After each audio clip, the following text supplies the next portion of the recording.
Inspirasi Sabda Gereja Kristus Raja Paroki Baciro.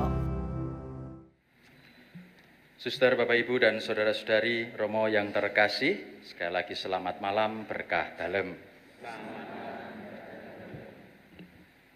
Selamat Natalnya nanti dulu ya, misalnya belum selesai. Bapak, Ibu, dan saudara-saudari, untuk memulai homili saya malam hari ini, saya ingin menunjukkan sebuah gambar kepada Anda. Tadi saya titip di Krembo, apakah bisa ditayangkan tidak ya? Ya, mungkin agak kelihatan kecil yang di depan, yang di situ juga ketutupan ya. Saya jelaskan, semoga bisa menangkap gambarannya. Ini adalah sebuah gambar refleksi seorang artis jalanan. Kalau Anda pernah mendengar namanya Banksy. Banksy ini dia selalu membuat kritik sosial dengan menggambar macam-macam hal di tembok-tembok kota di seluruh dunia, terutama di Inggris, dan ini di Yerusalem. Dan sampai sekarang siapa Banksy itu belum bisa diidentifikasi.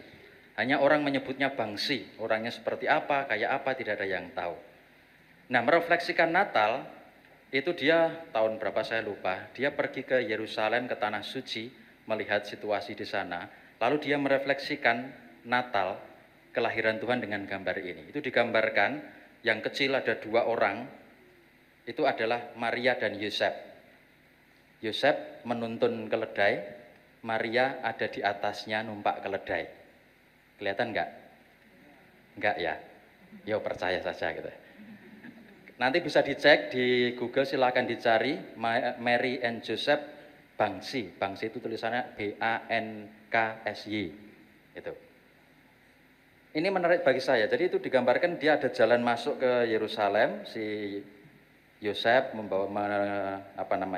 memegang keledai, lalu kemudian Maria duduk di atasnya. Di atas itu yang agak sebelah, kalau dari saya itu dari sebelah, jadi sebelah kiri gitu ya.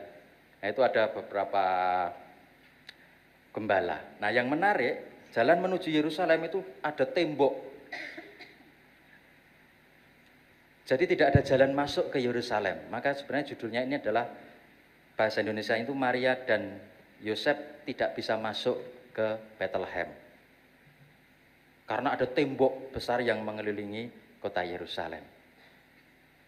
Ini menarik bagi saya karena apa? Memang ini sebenarnya sangat satir politik. Banksy mau mengkritik situasi kondisi Israel, Palestina dan sebagainya gitu ya. Kalau dulu Anda bisa mengetahui ada dibuat tembok, lalu kemudian konflik sampai sekarang ini, konflik Israel dan Palestina juga belum selesai. Tunjukkan dulu nanya, gambar saya itu sudah sering, gambarnya dulu tadi ya, Krembo ya. Ada tembok yang begitu mengelilingi. Jadi seakan-akan Maria dan Yosef ini terhalang untuk bisa masuk Yerusalem. Padahal ini ikut pemilu. Kok ya pas banget ya. Oh, cacah jiwa ding, bukan pemilu, maaf ya, ngawur wae romaan ya.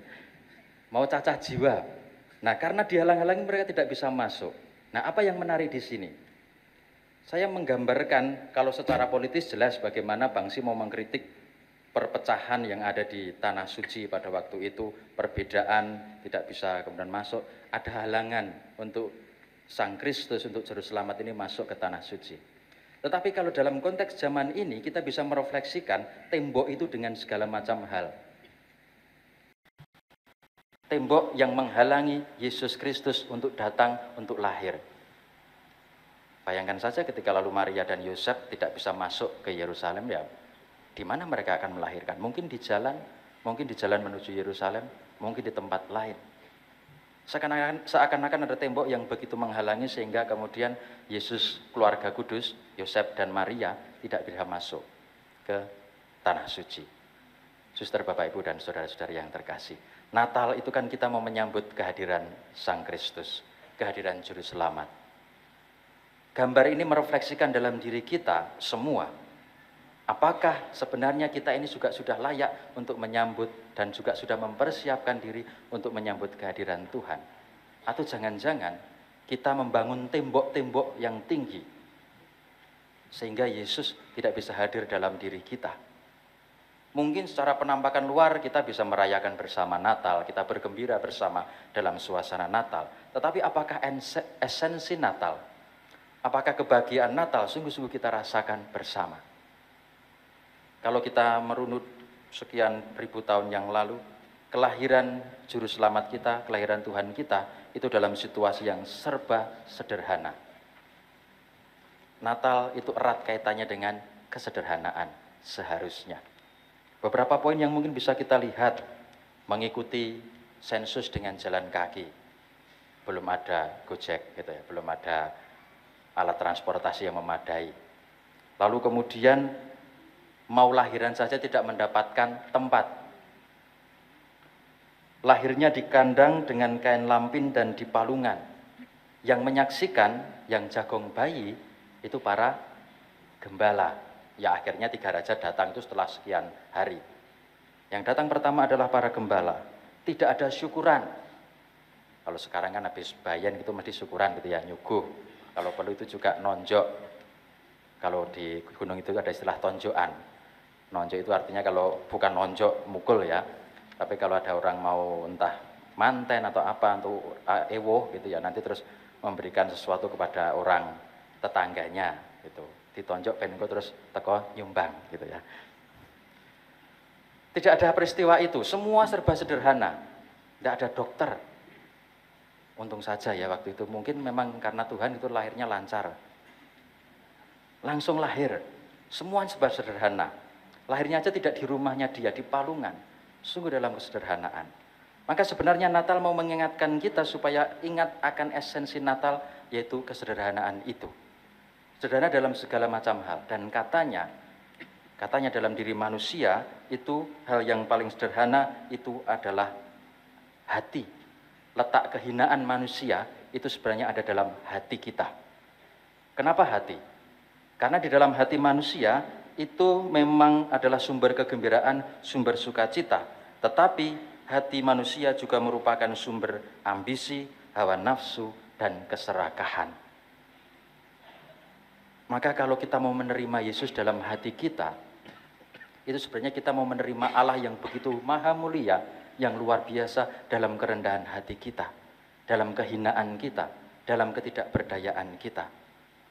Nah, tembok-tembok yang tadi kita bangun, itu sebenarnya mau menunjukkan bahwa yang mau kita sambut dalam diri kita, hati yang harusnya dipenuhi rasa syukur, tapi penuh dengan kedengkian, tapi penuh dengan iri hati, tapi penuh dengan prasangka kepada banyak orang lain. Dunia modern apalagi dengan medsos, itu rasa-rasanya membuat orang itu semakin mudah untuk, apa ya istilahnya ya, menjudge. Paling sering yang kemudian menjadi refleksi saya, dengan perkembangan teknologi kita mudah menghakimi orang lain. Dari selembar berita, dari sebuah video, dari sebuah gambar, lalu dengan mudah kita menjudge orang lain. Wah ini, kalau misalnya pernah melihat film Budi Pekerti gitu ya, dari sebuah peristiwa gitu, yang tidak tahu duduk perkaranya, tapi ikut menjudge. Ada beberapa peristiwa terjadi seperti itu. Akhirnya setelah diklarifikasi ternyata tidak, terus oh ternyata saya salah. Sudah ya sudah gitu aja, selesai. Maka Bapak Ibu dan saudara-saudari yang terkasih, Natal ini kita hendak membangun kesederhanaan itu. Tema Natal kita pada tahun ini adalah, waduh lali pula. Kemuliaan bagi Allah dan damai sejahtera di bumi. Diambil dari bagian akhir Injil tadi. Santo Irenaeus dikutip oleh Monsinyur Haryo mengatakan, kemuliaan Allah adalah hidup manusia. Gloria Dei Homo Vivens. Wah, ben ketok keren gitu ya. Kemuliaan Allah itu adalah hidup manusia. Maksudnya apa? Kita bisa memuliakan Allah dengan hidup kita, dengan diri kita. Nek awake dhewe waton dengan hidup saya, tidak ngopeni hidup kita, atau bahkan kalau kita kita ngopeni hidup kita, tapi kita tidak ngopeni hidup orang lain, artinya kita tidak menghargai kemuliaan Allah itu. Kemuliaan Allah tampak dalam hidup kita, dalam hidup manusia, dalam hidup ciptaan, manusia diri kita maupun diri orang lain. Maka Bapak Ibu, saudara-saudari, suster yang terkasih, Natal ini kita diajak untuk sungguh-sungguh bisa menampakkan kesederhanaan itu, menampakkan bagaimana Allah mau hadir dalam diri kita, meruntuhkan tembok-tembok yang tadi mengelilingi hati kita, sehingga Tuhan tidak terhambat untuk masuk dalam diri kita.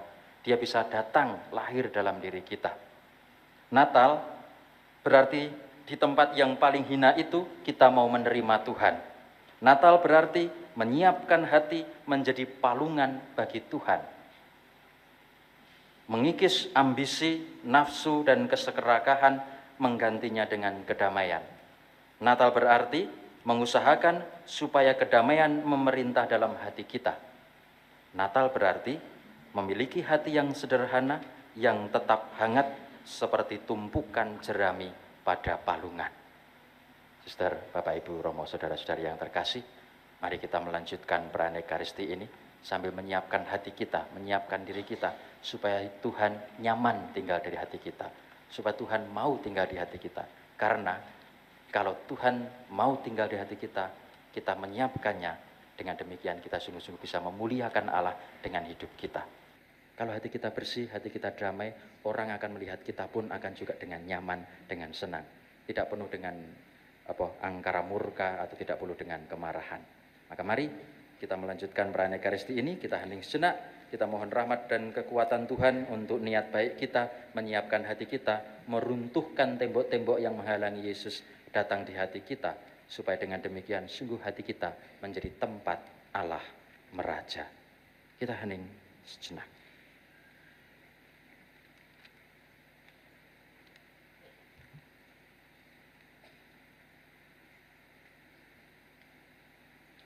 Kemuliaan kepada Bapa dan Putera dan Roh Kudus,